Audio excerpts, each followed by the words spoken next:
Fala pessoal, que bom estar com vocês aqui mais uma vez no nosso canal, o professor Ulisses Pessoa. Se inscreve aí, dá um like no vídeo de hoje. Eu queria chamar a sua atenção para uma reflexão bem rápida a respeito de uma das últimas decisões proferidas pelo Supremo Tribunal Federal em matéria penal.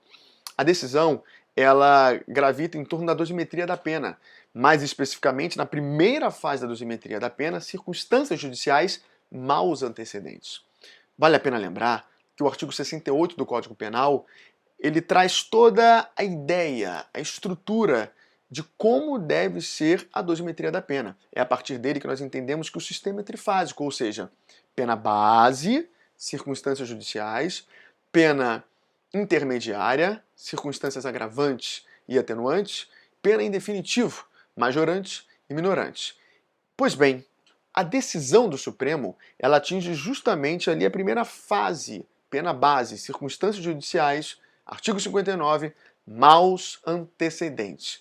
E essa decisão é justamente o recurso extraordinário 593818 com repercussão geral, recurso extraordinário interposto pelo Ministério Público de Santa Catarina contra a decisão do Tribunal de Justiça de Santa Catarina.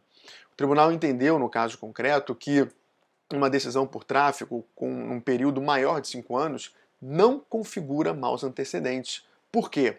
Porque fere o princípio da presunção de inocência e não se pode levar essas condenações de maneira perpétua para análise dos maus antecedentes. Então, nesse sentido, o Tribunal de Justiça adotou aquela tese doutrinária de que o prazo de 5 anos utilizado para a reincidência, previsto no artigo 64, inciso 1, também deve ser utilizado para os maus antecedentes, já que o Código Penal, a lei penal, não traz nenhum limite de tempo para análise pelo magistrado dos maus antecedentes nas circunstâncias judiciais.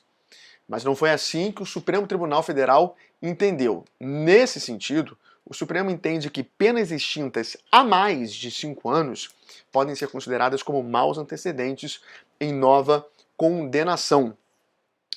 Por quê? Porque o Instituto dos Maus Antecedentes não é utilizado para a formação da culpa, mas para subsidiar a discricionariedade do julgador na fase de dosimetria da pena, quando já houve a condenação.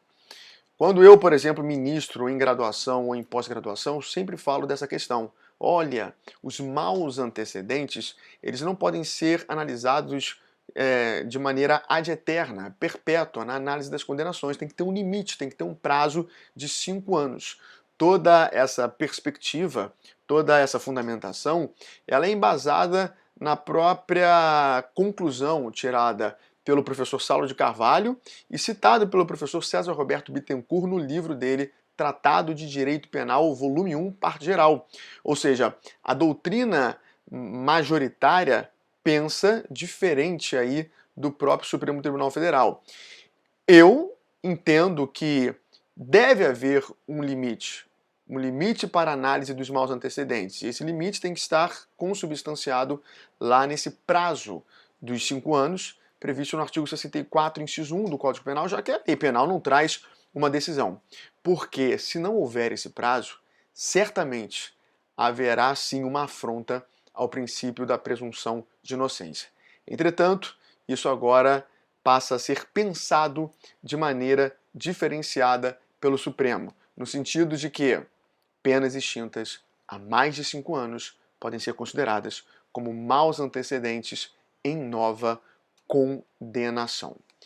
Dê uma olhada depois nesse recurso extraordinário, mas tudo que nós já trazemos aqui já consubstancia aquilo que o Supremo está pensando a partir dessa decisão. Espero que você tenha gostado desse vídeo.